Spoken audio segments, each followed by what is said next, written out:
Today I'd like to walk you through how to create a My John Deere account, validate that account, and also how to do your terms and conditions and create an organisation in the My John Deere Operations Centre. First, you'll go to myjohndeere.com if you haven't got an account at all, and you'll see here the link to create a new account. This is also where if you forgot your password, if you forgot your username for a current account, you can click on those links as well. So once you've created a new account, or a dealer may have created an account for you, you'll receive a validation email, and it will look something like this here. So you'll see a confirmation from John Deere. You open up that email, you'll see the option to validate your new profile. So you click on the yellow tab to validate new profile, waiting for the response. Here it'll ask you to put in your password and confirm it.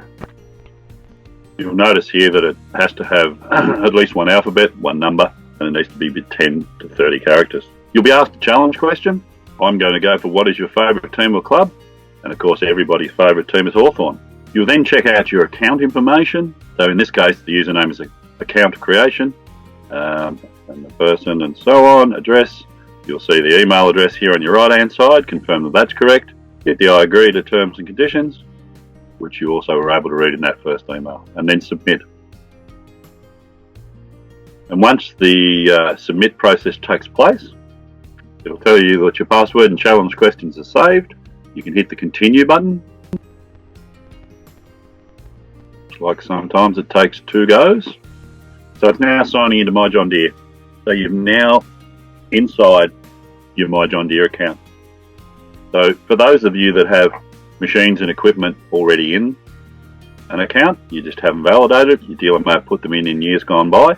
You'll see your equipment here on the list at the top, but you'll also see along the top here you have your home, your applications, and your primary dealership.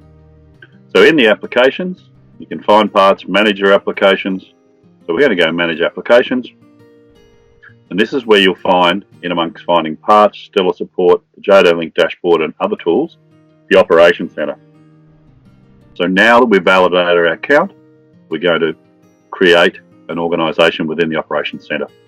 So we click on Operations Centre.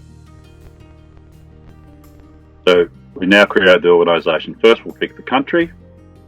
There we are, Australia. For user information, we're just checking the profile information here at the bottom is correct.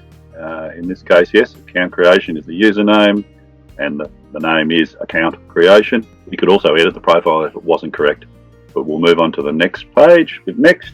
Now at the top here, you'll see the organisation intended use, commercial organisation or personal. In most cases, it's going to be personal, unless you're a corporate body. So then the organisation name, in this case we just might call it account creation, and then the legal name. So what Deere are after here is they want to know who the data belongs to. So if you have more than one person in your organisation that has access to all of your data, Deere don't know who owns that data. So for privacy reasons for yourself and for Deere, they want to know who owns that data. So in this case it'll be account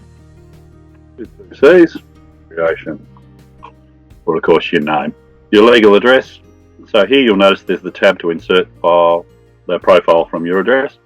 So if that's correct, you'll just go next. Your terms and conditions for the Operations Centre, you can download them or read them here. Once you're happy with that, you click accept the box, and then accept down the bottom, and then we're done. If you already have terminals or staff within your Operations Centre, you just haven't been in there for a while, as you go through those terms and conditions, it will review your staff and your current machines. So that's how to create an account, validate an account, and here we go. We'll probably go in the next step. Here we go. We're accepting those suggested times. And I'm now into the Operations Centre. You'll note that the very first time it takes you to the address that's within your account. So that's how to create an account, validate an account, whether you've created it yourself or the dealer's created for you, and then how to create an organisation with the Operations Centre. So once you've got your Operations Centre, then you can start bringing in your data, either manually uploading it, coming in directly from your machines, but we'll do more how to do videos on that in the future. Hopefully this has been helpful. Thank you, and we'll see you again soon.